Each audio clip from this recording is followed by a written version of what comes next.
रोशनी की अभी कुछ दिन पहले ही दर्पण के साथ रिश्ता तय हुआ था। वैसे तो दर्पण के माता पिता ने दहेज की कोई बात नहीं की थी, पर लोकाचार में देना तो पड़ता ही है। रोशनी के पिता अभी कुछ दिन पहले ही रिटायर हुए थे और उन्होंने रिटायरमेंट के बाद मिले पैसों से घर बनवा लिया था और 10 लाख रुपए रोशनी की शादी के लिए छोड़ रखा था। उन्होंने रोशनी के लिए कई लड़के ढूंढे, पर हर जगह दहेज के मांग की वजह से पीछे हट गए। रोशनी ने डेंटिस्ट की पढ़ाई की थी और अभी सरकारी हॉस्पिटल में जॉब कर रही थी। लड़का भी उसकी टक्कर का होना चाहिए था और डॉक्टर लड़कों की कीमत तो 50 लाख से 1 करोड़ तक थी। इंजीनियर लड़के भी उसी के आसपास थे। आईएएस और आईपीएस वाले तो अनमोल थे। उनकी शुरुआत ही 1 करोड़ से होती है। उनके हिसाब से तो 10 लाख में तो बारातियों के खाने पिलाने में ही कम पड़ रहे थे। रोशनी के पिता महेंद्र अवस्थी पत्नी के साथ परेशान बैठे थे। वह कहते, अगर हम इस घर को बैंक में गिरवी रख दें तो 20-25 लाख रुपए तो मिल ही जाएंगे, बहुत हुआ तो 30 मिल जाएंगे। रिटायर आदमी को इससे अधिक लोन नहीं देते। अगर बेटी के नाम पर लोन करते हैं तो 50 के आसपास मिल जाएगा, पर उतना लोन हम पेंशन से भरेंगे तो खाएंगे क्या और विवेक की पढ़ाई कैसे होगी। उनकी पत्नी कहती है, मैं फिर से ट्यूशन पढ़ा लूँगी और तुम भी किसी ऑफिस में तो लग ही जाओगे, तो हमारा मिलकर सब काम चल जाएगा। रोशनी सब बातें सुन रही थी। पापा प्लीज़, मुझे अभी शादी नहीं करनी।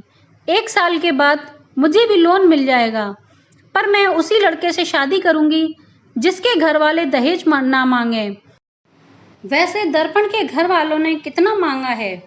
महेंद्र कहते हैं, बेटी उन्होंने तो कुछ कहा ही नहीं। कहा है कि आपस की बात है, किसी दिन आकर बात कर लेंगे। और आज वो लोग आने वाले हैं। दर्पण बहुत अच्छा लड़का है, उसके परिवार वाले भी अच्छे लगे।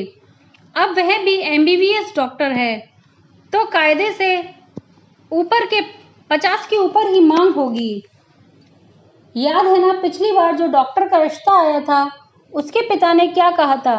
1 करोड़ खर्च किए हैं इसकी पढ़ाई लिखाई में। डिस्पेंसरी भी खोल लेंगे तो 25 लाख तो लग ही जाएगा। अब 1 करोड़ तो मांगना बनता है। रोशनी कहती है कि पापा, आपने भी तो मुझे पढ़ाया लिखाया और इस काबिल बनाया कि मैं 1 लाख रुपए कमा सकूं।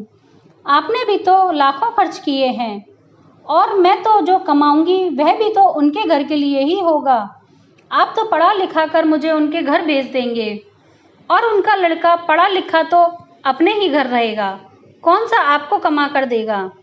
तभी विवेक आकर कहता है, पापा दीदी के ससुराल वाले आ गए हैं।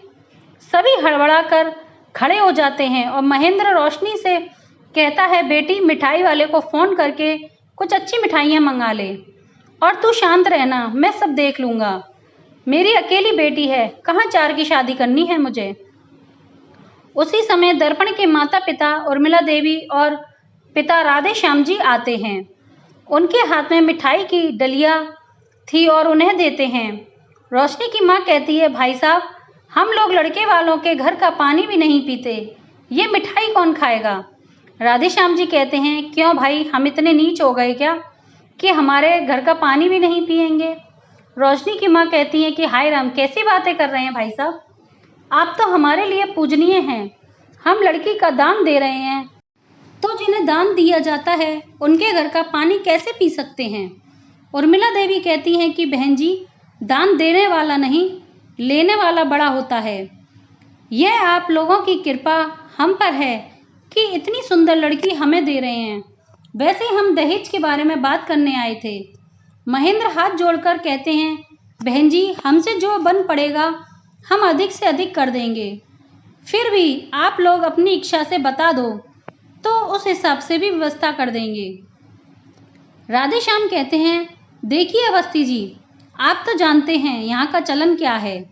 महेंद्र कहते हैं, भाई साहब, मैं बहुत प्रयास करूँगा तो 25-30 लाख से अधिक नहीं कर पाऊँगा। उर्मिला जी कहती हैं, बस भाई साहब, अब कुछ मत बोलिए, वह अपने पति की ओर देखती हैं। रोशनी उनके लिए नमकीन और मिठाइयाँ लेकर आती है और कहती है, पापा जी ये सब बाजार के हैं, मैंने कुछ भी नहीं बनाया। और हाँ पापा जी, 25 नहीं 1 करोड़ भी देने वाले होते तो भी मैं ये शादी नहीं करती। मैं नहीं चाहती कि मेरी शादी के बाद मेरे पापा कर्ज का बोझ तले दब जाएं। राधेश्याम मुस्कुराकर कहते हैं, बेटी हमने दहेज कब मांगा? हम तो ये कहने आए थे कि दहेज देने के लिए कर्ज लेने की जरूरत नहीं। और यही नहीं, शादी के खर्चे में भी आधा खर्चा दूंगा। आखिर आप हमारे रिश्तेदार बन रहे हैं और रिश्तेदार को कर्ज तले दबाकर नहीं छोड़ सकते। हमें 1 रुपया नहीं चाहिए, ये हमारे बीच की बात है। हमें एक गाड़ी बुक की है जो मुझे दर्पण को गिफ्ट करनी थी। वह गाड़ी आपके दरवाजे पर आ जाएगी, वही मुझे दे देना और मैं आपको पैसे दूंगा, वही थाल में चढ़ा देना ताकि लोगों का मुंह बंद रहे और हम दोनों की इज्जत भी बच जाए। यह सुनते ही महेंद्र और उनकी पत्नी की आंखों में आंसू झलकने लगे। उर्मिला देवी रोशनी को गले लगाकर कहती हैं, लक्ष्मी जैसी बहू आ रही है मेरे घर, उससे अधिक और क्या चाहिए। रोशनी खुश होकर जबरन उन्हें मिठाई खिलाती है और दोनों के दिल से पैर छूती है।